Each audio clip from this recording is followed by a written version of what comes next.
మీ ముఖ్యమంత్రి 38 కేసులు, 38 అవార్డులు లాగా 38 కేసులు 16 నెలలు ఆ చెంచల్ కూడా చెల్లపల్లి జైల్లో చెప్పకూడదన్న వ్యక్తి మనకి నీతులు బోధిస్తుంటాడు వచ్చి.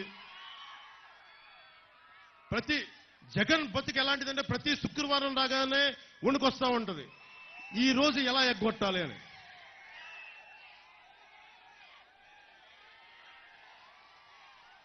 జగన్ మేము వచ్చాక నీకు ఒకటి చెప్తాంలే, నువ్వెక్కడ కోరుకుంటే అక్కడ YS Jagan exclusive central jail ప్రధానమంత్రి గారితో అడిగి మేము పెట్టిస్తాం.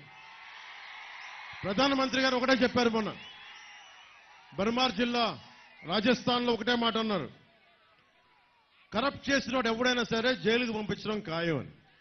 మొన్న అదే ట్వీట్ చేశారు, మీరు కరప్షన్ చేశారు జగన్, వైసీపీ నాయకులు, మోడీకి గ్యారంటీ అని చెప్పారు మోడీ గారు. మోడీ గ్యారంటీ, తప్పులు చేశారు మీరు, అరాచకాలు చేశారు, అవినీతి చేశారు, మిమ్మల్ని మోడీ గ్యారంటీతో జైలుకి పంపించడం ఖాయం మిమ్మల్ని.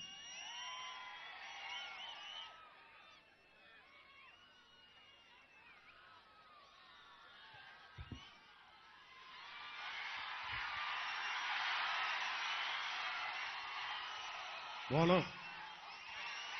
ముఖ్యంగా నా పచ్చబొట్లు పెట్టుకున్న అభిమానులకి, మీ అందరికీ ప్రతిసారి రాజమండ్రి వచ్చినప్పుడల్లా, తూర్పుగోదావరి జిల్లా వచ్చినప్పుడల్లా గుండెల్లో నా పచ్చబొట్టు పెట్టుకొని, నాకు నిజంగా అంత అర్హత లేదనుకుంటాను. సో మనస్ఫూర్తిగా మీ అందరికీ ఇంకో ధన్యవాదాలు. ఒకటే చెప్తా ఉన్నా అందరి అభిమానులందరికీ, ఇక్కడ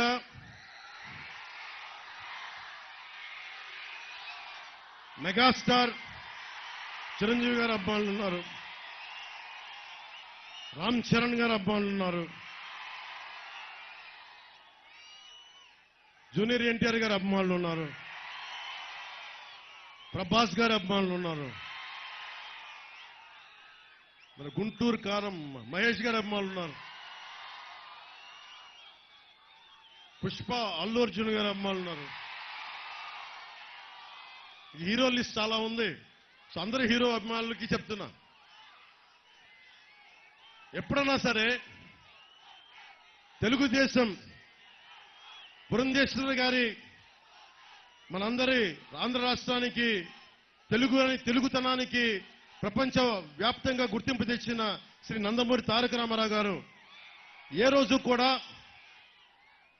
ఆయనతో కూడా అందరూ సినిమా హీరోలు ఎవరు కూడా ఆయనతో సహకరించాల. కొంతమంది కాంగ్రెస్ లో కూడా ఉన్నారు, కృష్ణ గారు కాంగ్రెస్ లో ఉన్నారు, కోట శ్రీనివాసరావు గారు వేరే పార్టీలో ఉన్నారు, ఎన్టీ రామారావు గారిని విమర్శించేవాళ్ళు. ఏ రోజున ఎన్టీ రామారావు గారు ఎప్పుడు కూడా కృష్ణ గారిని ఒక్క మాట అనలా. అది ఎన్టీ రామారావు గారి సంస్కారం. అలాగే తెలుగుదేశం పార్టీ కూడా, నేను విభేదాలు ఉన్నా కానీ నన్ను ఎప్పుడు వ్యక్తిగతంగా కూర్చోబెట్టి నా సినిమాలను ఎప్పుడు ఆపల.